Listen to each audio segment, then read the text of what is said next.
This is how we make cars go faster in Italy!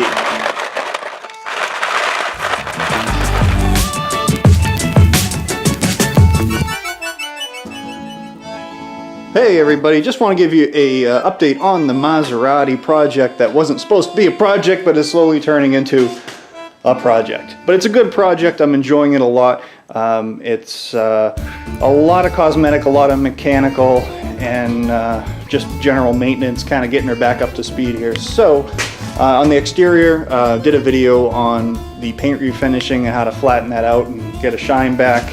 Part of that, I ended up taking the 3M carbon fiber interior work that I was doing. I just carried it over and did the convertible top because this actually had some damage from the previous owner where they incorrectly operated the top. And so I ended up fixing the dents here and then just wrapping it so I didn't have to worry about paint matching. And while I had it apart, I did the trim in that Ferrari textured finish, which is really nice, and it just updates the whole look of the car. Around the back, I've replaced every light in here with LEDs, which you can see in there, for reverse lights, brake lights, and turn signals. Oh, I should pop the trunk. The license plate lights were really brittle from the heat, so let me just pop the trunk here. So I really couldn't save them, so I ended up taking some plexiglass and making my own little LED fixtures. If I get the camera to focus. Yeah, it's pretty bright, so it's tough to see. Ooh, I almost had it. Almost. Almost. No. Yeah. No. No. Yeah. No. No. Yeah. No. Yeah. No. Yeah. Alright. It's not going to focus. But I made two fixtures and painted it black on the inside of the plexi. So it really looks nice. I don't know if you can... It's really tough to do with a camera. But replaced everything with LEDs all the way around, which is nice. So I got that going for me.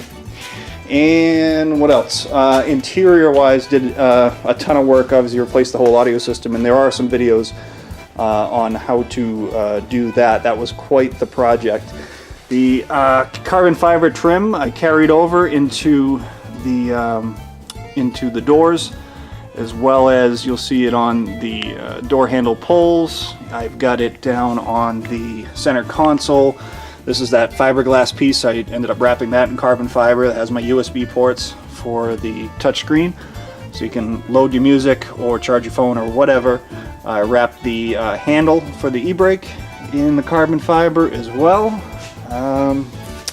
Open up the doors here. See, I had to do it. I know it's tacky, but I did it anyway. I have the Maserati lighting on the ground because, yeah, I'm that tacky.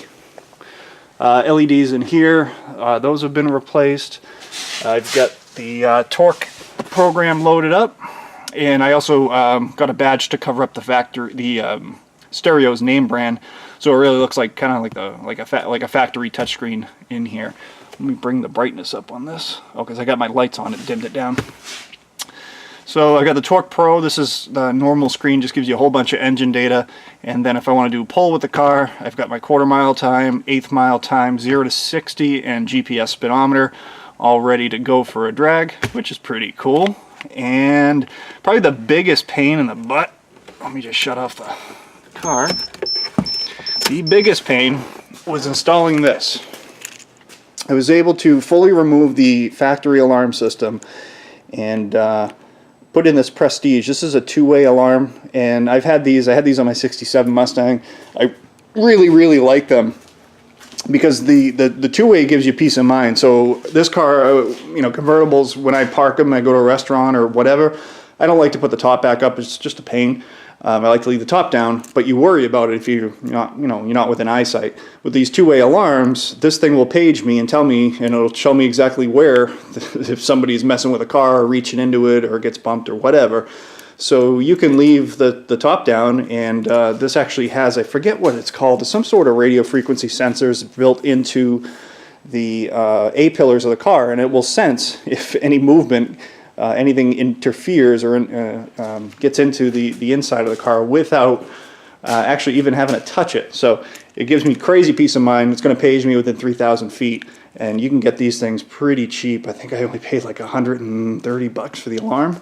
The install is a nightmare, especially in these cars. This isn't, you know, something you go to Pep Boys and pick parts up for. So when you go online and you search, there is nothing that shows you wiring diagrams. So I literally had my multimeter out and was just testing wire after wire after wire after wire to find all the triggers I needed to find. But it is, it's all set. It works, does everything it's supposed to do. You can see it confirm back, and it confirms that it's locked. So everything's communicating nicely and works great. So that's pretty cool. And I think that's about it for this one. Now, today, earlier this morning, I received a phone call from Formula Dynamics out of Vegas, and they are programming me a drive-by-wire, their program chip for this car. It's specific. I mean, they actually take your VIN number. There isn't a lot of these cars out there, so it is literally vehicle specific, a specific tune for this car. So I am pretty excited about that. I was on the fence of whether I wanted to spend the money on it, because it's definitely one of the most expensive chips I've ever seen for just about any car. But from everything I read, these guys do it right. They know what they're doing. They are Maserati, Ferrari, and Lamborghini specialists. That's all they do.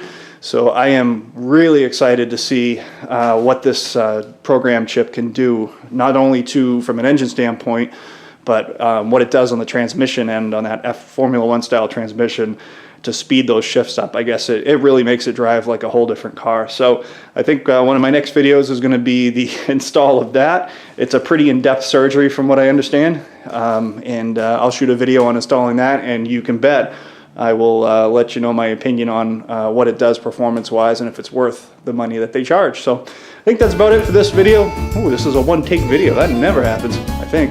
But I appreciate everybody watching, and if you want to see more about this car and its journey to going even faster, please hit like and subscribe. I would appreciate it, and have a great day. Thanks.